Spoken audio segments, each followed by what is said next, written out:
O problema é que hoje é a zaga do Vasco, do Flamengo teve, né? Porque o Hever foi vetado um pouquinho antes da partida com uma gastroenterite. O Rodolfo pediu substituição aos 17 minutos. Aí o Léo Duarte entrou no lugar dele e também saiu machucado. O Rômulo terminou o jogo como um dos zagueiros do Flamengo. Exato. O Juan não foi relacionado para o jogo, né? Porque o Juan já é veterano, então ele fica sempre fora de um ou outro jogo para se recuperar, aquela coisa toda, isso estava já previsto. Ainda assim, ele tinha 4 zagueiros à disposição, né? Tinha o Hever e o Rodolfo, que seriam os titulares, e no banco o Vaz e o Léo Duarte.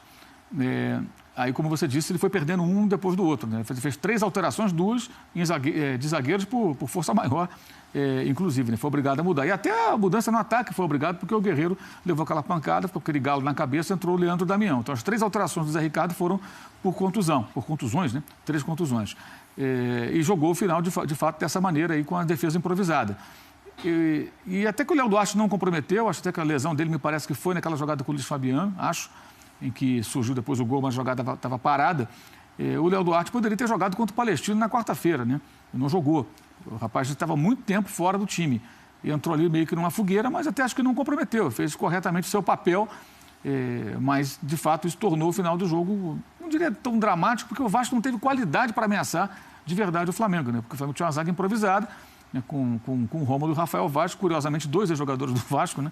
Mas um é volante, né? E o Rômulo também sem ritmo de jogo, nem como meio-campo, tampouco como zagueiro, muito menos como zagueiro.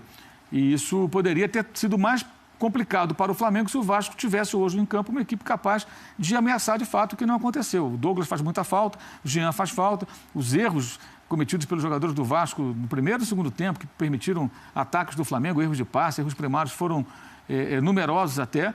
E eu acho que hoje, esse choque de realidade que o Breler falou, né? Eu acho que ele mostra o quê? O Vasco tem um time limitado, que tem que jogar de forma organizada. Acho muito complicado o Vasco jogar contra os times mais fortes, como hoje, mais uma vez, com Pikachu, Luiz Fabiano e Nenê. O time tem que ser mais compacto, tem que ser um time mais fechado, um time que marque mais e que tenha velocidade. O Nenê, acho que os jogos como o de hoje é muito mais útil, como foi contra o Fluminense. Ficou no banco, veio do banco e acabou sendo decisivo para fazer a virada. Ele e o Manga viraram aquele jogo, inclusive, contra o Fluminense. Mas eu tenho a impressão de que o Milton Mendes, que chegou a fazer essas mudanças, ele hoje talvez não tenha a mesma força para fazer com que alguns jogadores fiquem fora do time. Tenho essa sensação. Hoje era um jogo para o Vasco jogar mais fechado, ter um contra-ataque, ter uma saída rápida e conseguir ameaçar o Flamengo. Ameaçou muito pouco, praticamente nada. E o Flamengo fez uma atuação razoável, também aquém do que pode ser. O time ainda